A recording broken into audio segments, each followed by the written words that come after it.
Change your perception of what you're looking at, and everything changes. Hey, my name is Giorgio, and this is the How to Do Life podcast. If you've ever felt that no matter what you try, something is missing, then you're in the right place. My aim with this podcast is to begin filling in those blanks for you. So open your mind and get ready, because I'm about to show you an entirely different way to look at your life. And once you've seen it, you can't unsee it.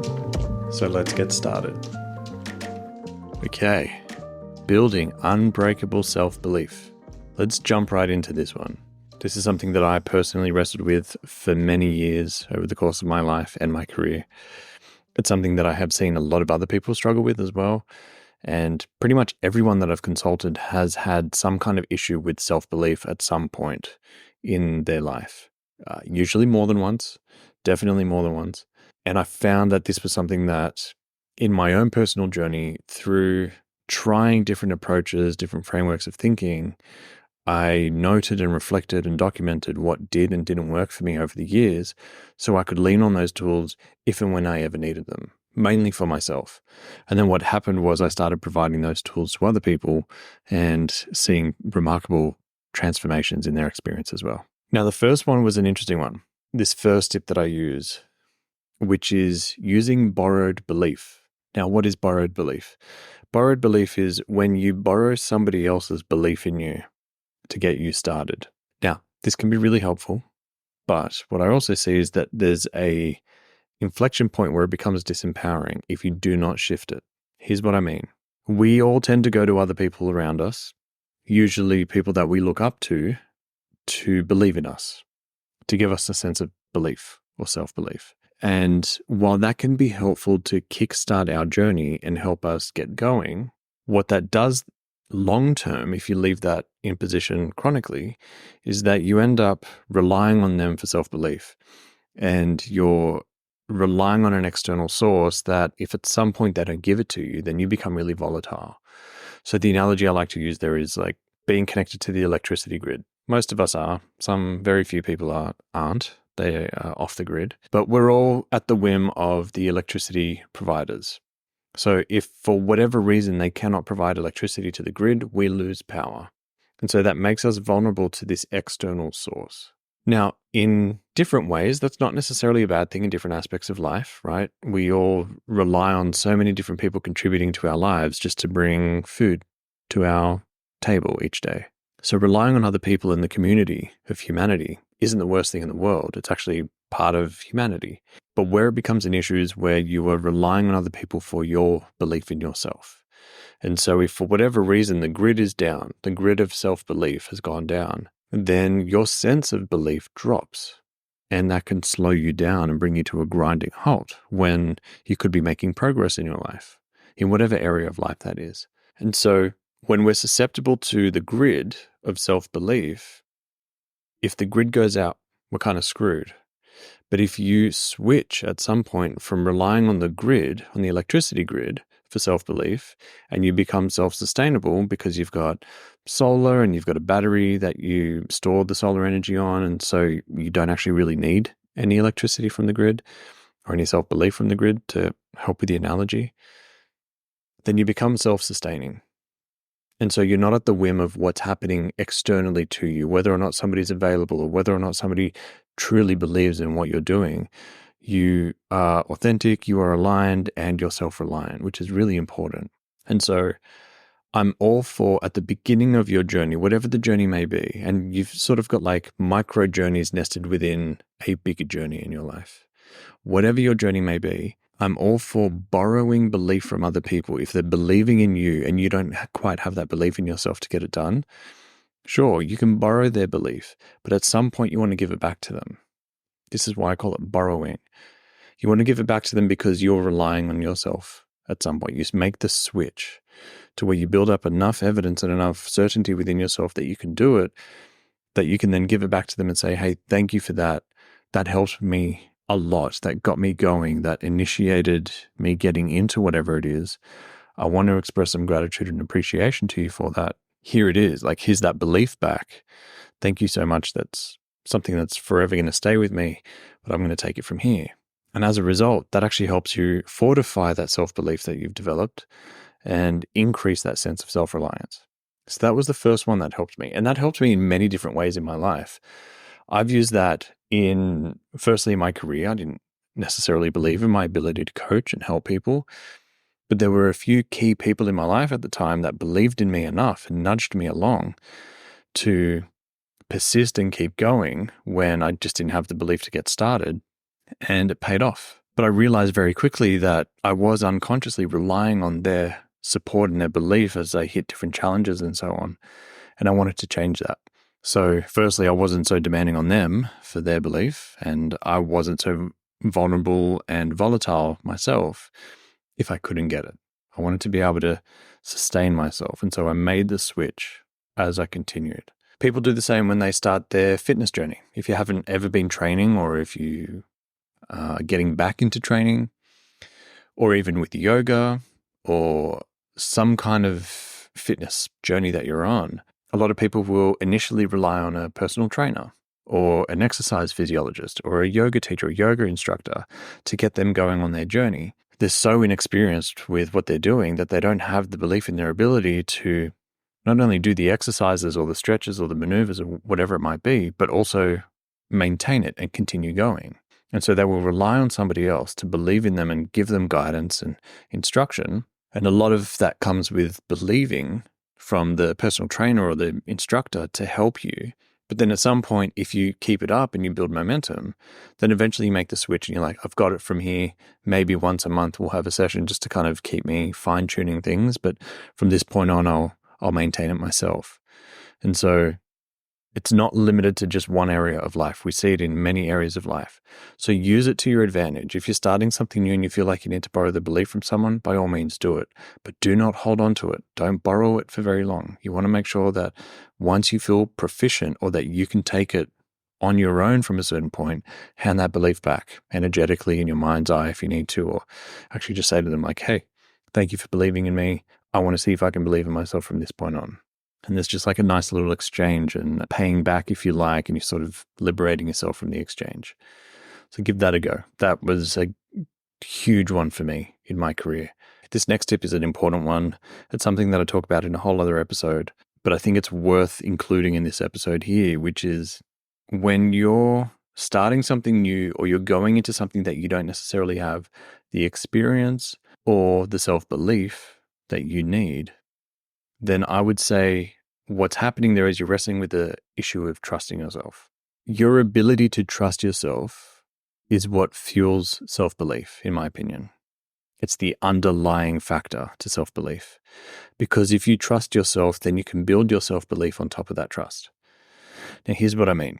Whenever we're doing something new or something foreign, or we're stepping into something we haven't never experienced before, because there are so many unknowns, it requires us trusting ourselves to be able to deal with whatever those unknowns are, or adapt, or if we make a mistake, that we learn from whatever the experience is.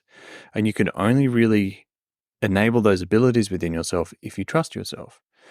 So developing a sense of trust that you will learn whatever lesson needs to be learned, even if you make a mistake, that you will show up with a level of humility so you're not coming in with all this arrogance thinking you know everything there is to know about this, but actually a humility to learn and study and experience whoever is teaching you as knowledge. You have the ability to then lean on that trust to believe in yourself. So I know that can seem a little confusing or ambiguous, and I'll be more clear about it in terms of an example. Whenever I show up to something that I haven't done before, I don't show up with arrogance and overconfidence and a huge amount of certainty about my ability to do whatever it is that I'm doing. Instead, I show up with total certainty and belief that I am willing to learn and that I can learn. So I will ask a lot of questions.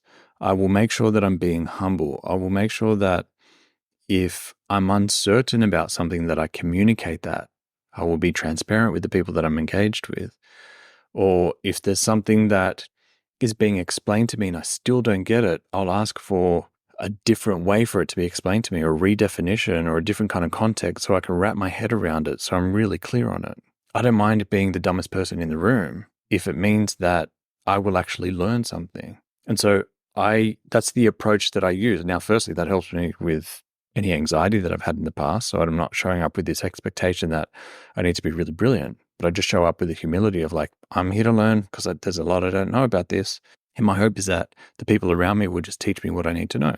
Now, that level of trust means that I can go into any of these circumstances with a belief in myself, not an arrogance or an overconfidence, but just a humble belief that whatever the circumstances are that are presented to me, that I can do something with them, or I have the tools to ask all the questions I need to get as much clarity as I need to be able to proceed or progress through whatever the situation may be. So for example, relatively recently, I started going back to the gym. So the gym that I'm training at has a fully functional gym for weightlifting and cardio. But they've also got like a treatment center at the back where they've got saunas, ice bath, and remedial massage treatments and releases and so on. And there's a lot of different aspects that they're coming at the body from that isn't just purely training, getting you really fit, and then spitting you out the front door. They're more about overall physical wellness. Now, there were some elements of what was being explained to me that were a little beyond what I had studied. And I've studied a fair bit around physiology, anatomy, and biology as it relates to the body, but I'm not across all the latest research. Because it's not my field of expertise.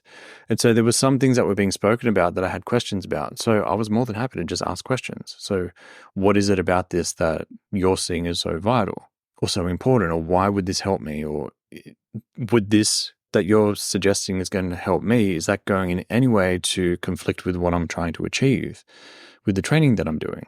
And so I'm willing to ask a bunch of questions. Now, I have a lot of knowledge and experience when it comes to the mind and psychology and how we can use the tools of our understanding and our thinking to help us progress. But there are certain things that I just don't know about, and I'm fine admitting that. And so by asking these questions, I was showing up with a sense of self-belief that I was there to learn as much as I was there to train and experience certain goals. But at the same time, I was willing to ask a lot of questions and use those questions in order to help me fill in the gaps. And so I wasn't necessarily going in feeling inadequate or small or inferior in any way. I had a sense of self-belief, even though I wasn't the expert in the room, but the self-belief was in my ability to actually extract value and knowledge from the people around me. And that's proven to be helpful. I've taken the insight they've given me. I've gone away and done my own research, found some things to be true and objective, and I found like similar data elsewhere. And then some things that have just raised more questions. So I go back with more questions and say, hey, what about this? I'm not sure I'm fully understanding that because I've found this that kind of conflicts with what you're saying. And then we'll have these conversations to get clarity. So it helps me get a better understanding. So all of that is to say, I trust in my ability to ask questions. And that trust helps me build self-belief in any situation that I have no idea what's going on or I have very minimal understanding or knowledge. And that I can go in with that self-belief that at least I know that I can learn and I can extract as much value from whatever the experience may be. And so that's a self-belief that isn't based on arrogance or overconfidence in any way. In my opinion, that's humble. And I usually recommend most people go into experiences that are unfamiliar or new with that framework of thinking. So trust in your ability, because all you need to do is show up, right? And this, I would say, is probably the third tip, is that showing up is the only bit that you really need to believe in yourself to be able to do. Showing up is the hardest part. And I would say it's 50% of the work, if not more, because nothing happens if you don't show up. So at the very least, believe in your ability to show up at whatever it may be that you're trying to achieve. If showing up means showing up to the first day on the new job, then it's literally believe in your ability to get yourself to the public transport, to then get yourself to the office from the public transport station and show up on your first day of work, right? Or if you're driving in or whatever it may be. Believe in your ability to actually navigate the physical logistics of getting yourself to physically show up to the job. If it's a meeting or a job interview, believe in your ability to show up to the Zoom meeting. If it's a virtual interview, or the physical location, if it's a cafe or an office or something like that you're showing up to, believe in your ability to do that. And that's 50% of the work. And then from that point, because you've developed belief into that moment, then what follows from that is more likely to have self-belief because you've developed a momentum in that belief just by showing up. If it's training, if you're not sure if you've got what it takes to train as hard as you want to, or to stick with your training as much as you want to. The hardest part of going to the gym, for example, or going to Pilates or yoga studio, whatever it is you're doing, is showing up to the studio or the gym. So just believe in your ability to show up to these places and you've done 50% of the work. Once you're there, you'll get started. It's rare that people go to the gym, show up and walk through the front doors and then say, no, I'm not going to do it. You've put the work in to get there, so you're probably going to do a bit of a workout. It may not be the most extreme workout. It may not be everything you've got. You're not necessarily going to leave everything in the gym in terms of all of your ability and push yourself really hard, but at least you're going to get some kind of workout in. And that one workout can make all the difference for you to build the momentum. So all you need to do is show up. If it's a conference you're going to and you're nervous about going to it, or a date for some of you that I know that are single and you're trying to find a partner, the hardest part is showing up to the date. Show up to the date. That's like, do that bit and then let whatever else is going to unfold within reason, I should say, right? We don't want any suspicious or criminal activity. I don't want to promote that. And I don't want you to accept that. But like, show up to the date. That's the hardest part. And that's usually the most nerve-wracking for most people. So if you can believe in your ability to navigate the logistics of getting your physical body from home to wherever the date is going to be, if it's a restaurant or an event of some kind that you're meeting at, just believe in your ability to get there and show up. And that's enough, because if you don't show up, there's no date, and you significantly decrease the chances of your ability to actually find a partner if you're not showing up at the very least. So, and like, I mean, I could go on about this. I've got a whole episode about showing up, but it's important that you recognize the importance and the value of showing up. And that requires you believing in yourself. You do not show up unless you believe in yourself to some extent. And this is where things get really interesting. Hey, thanks for tuning in. I appreciate you being here. And I really hope that you're getting some value from the content. If I can just ask you for one favor, wherever you are, whether you're listening to this or you're watching this on YouTube, please make sure you leave a few minutes to subscribe and leave a review. Leaving a review makes a huge difference, and it helps other people know that the content that you've already gone through, that you found value from, actually has value that they can find in here too. Sort of like you leaving clues for other people that are looking for them. So it would mean the world to me, and who knows, you're probably going to change somebody's life if they find a review that you've left saying this is the place that you want to find some information around your mind. Anyway, thanks for being here. We'll jump back in. People can unconsciously believe in themselves or consciously believe in themselves. Mostly, people are unconsciously believing in themselves, because me saying to you, show up to the office, seems like, but I do that anyway. That seems really simple. Like, that's not really believing in myself. Believing in myself should be this huge momentous experience where I feel it in every fiber of my being. I would argue, though, you going to work every day, or you showing up to whatever the interview is or the date or whatever, and you're thinking, yeah, that's a no-brainer. That's obvious. Why wouldn't you do that? That's you unconsciously believing in yourself. That's you unconsciously believing that you have everything it takes to be able to show up to the location at the day and time, right? That's unconscious self-belief. And so what I'm trying to help you do is switch from going unconscious to conscious. Because the more you make the unconscious conscious, the more you empower yourself. If I can help you develop an understanding of what is your self-belief and where it's showing up in different areas of your life, then that's actually going to help you build momentum and stack up a huge evidence of self-belief that's going to carry you through all the things that you're wrestling with. Now, this leads me to my last point when it comes to building self-belief, which is you actually have a lot of evidence throughout your life up until this moment where you believed in yourself, but you are unconscious about these moments. You've negated them. You've switched them off and said, well, they're not really important, or they didn't really contain self-belief. And so I want to give you an exercise that you can do in your own time, and you can either sit down and write it all down, or you can just do it in your mind. But I think it'll help you quite a bit. It's helped me in my life. And I want you to go back through these experiences through your life where you have felt like you didn't have a lot of self-belief, or you felt really insecure, or you had a lot of self-doubt, or you didn't believe in yourself, a lack of self-belief, if you like. And I want you to look for where in your life you did actually have self-belief at the time, which might sound counterintuitive, but the reality is these moments in your life where you saw yourself being really insecure was only because you were focusing on one particular area of your life. You were looking at one very small aspect of your life, a small amount of content within the context of your entire life, and saying, well, I didn't carry much self-belief at the time.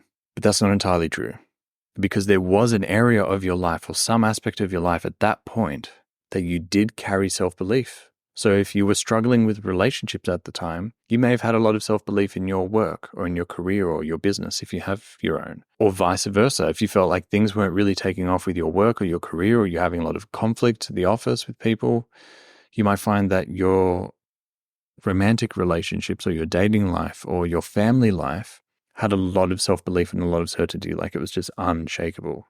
And so you want to look at different areas of your life to see where that belief was. And if you go back through these different moments in your life and find where you did actually carry belief for yourself, you'll see that there's actually all this evidence in your past that you have self-belief and that you have what it takes to carry yourself through, which then makes it harder for you moving forward to not carry a sense of self-belief in yourself. This actually helped me substantially because I started seeing that all these moments that this weak, inferior little boy, in my view, didn't really have self-belief and may not have ever built it, actually had it. It was just unconscious. I wasn't aware of it at the time, but it was there. And the moment I started to shine a light on where my certainty and my self-belief was, that actually helped me move forward and not see myself in this light of being this weak little boy in a man's body.